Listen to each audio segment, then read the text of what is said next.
ದರ್ಶನ್ಗಾಗಿ ವಿಜಯಲಕ್ಷ್ಮಿ ಅವರು ಹರಕೆ ತೀರಿಸಲು ಅಣ್ಣಮ್ಮ ದೇವಸ್ಥಾನಕ್ಕೆ ಹೋಗಿದ್ದಾರೆ. ಹಾಗೂ ವಿಜಯಲಕ್ಷ್ಮಿ ಅವರು ದರ್ಶನ್ಗಾಗಿ ಹರಕೆ ತೀರಿಸಲು ಅಣ್ಣಮ್ಮ ದೇವಾಲಯಕ್ಕೆ ಅಟೆಂಡ್ ಆಗಿದ್ದಾರೆ. ಎಲ್ಲ ಸಾಮಾನ್ಯ ಮಹಿಳೆಯರಂತೆ ಅವರು ಕೂಡ ಹಾಲಿನ ಪ್ಯಾಕೆಟ್ ಹಿಡಿದು ಹೋಗಿರುವುದೇ ವಿಶೇಷ. ಹಾಗಾಗಿ ದರ್ಶನ್ ರವರಿಗೆ ಎಲ್ಲರಿಗೂ ತಿಳಿದಿರುವ ಹಾಗೆ ಬೆನ್ನು ನೋವು ಜಾಸ್ತಿಯಾಗಿದೆ. ಆ ಬೆನ್ನು ನೋವು ಸರಿ ಹೋಗಬೇಕು ಎಂದು ಅವರು ಹರಕೆ ಹೊತ್ತಿದ್ದರಂತೆ. ಜೈಲಿನಿಂದ ಬೇಗ ರಿಲೀಸ್ ಆಗಲಿ ನಮ್ಮ ಯಜಮಾನರು ಎಂದು ರಿಲೀಸ್ ಆದ ಕಾರಣಕ್ಕಾಗಿ ಅವರು ಹರಕೆಯನ್ನು ತೀರಿಸಲು ಬಂದಿದ್ದಾರೆ.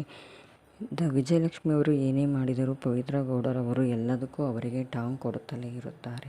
ಹಾಗಾಗಿ ವಿಜಯಲಕ್ಷ್ಮಿ ಅವರು ಹರಕೆ ತೀರಿಸಿದ ಕಾರಣ ಅವರು ಯುಗಾದಿ ಹಬ್ಬದಂದು ಪವಿತ್ರ ಗೌಡರವರು ಕೂಡ ಮನೆಯಲ್ಲಿ ಪೂಜೆ ಮಾಡಿಸಿ ಹೋಮವನ್ನು ಸುಡಿಸಿದ್ದರು.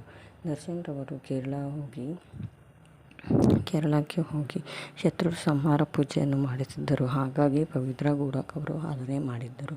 ವಿಜಯಲಕ್ಷ್ಮಿ ಅವರು ಏನೇ ಮಾಡಿದ್ದರೂ ಪವಿತ್ರ ಗೌಡರವರು ಇದೇ ರೀತಿ ಟಾಂಗ್ ಕೊಡುತ್ತಿದ್ದಾರೆ. ಹಾಗಾಗಿ ವಿಜಯಲಕ್ಷ್ಮಿ ಅವರಿಗೂ ಸಾಕಾಗೋಗಿದೆ.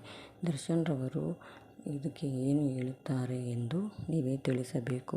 ವಿಜಯಲಕ್ಷ್ಮಿ ಅವರು ತೀರಿಸಿದ ಹರಕೆ ದೇವರಿಗೆ ಸಲ್ಲಲಿ ಎಂದು ಭಾವಿಸುತ್ತೇವೆ. ಪವಿತ್ರ ಗೌಡರವರ ಬಗ್ಗೆ ಏನನಿಸುತ್ತದೆ ಎಂದು ನೀವೇ ಕಮೆಂಟ್ ಮಾಡಿ ತಿಳಿಸಿ. ವಿಜಯಲಕ್ಷ್ಮಿ ಅವರು ದರ್ಶನ್ ರವರಿಗಾಗಿ ತುಂಬ ಕಷ್ಟಪಡುತ್ತಿದ್ದಾರೆ. ಹಾಗಾಗಿ ವಿಜಯಲಕ್ಷ್ಮಿ ಅವರ ಬಗ್ಗೆ ಏನನಿಸುತ್ತದೆ ಕಮೆಂಟ್ ಮಾಡಿ ತಿಳಿಸಿ.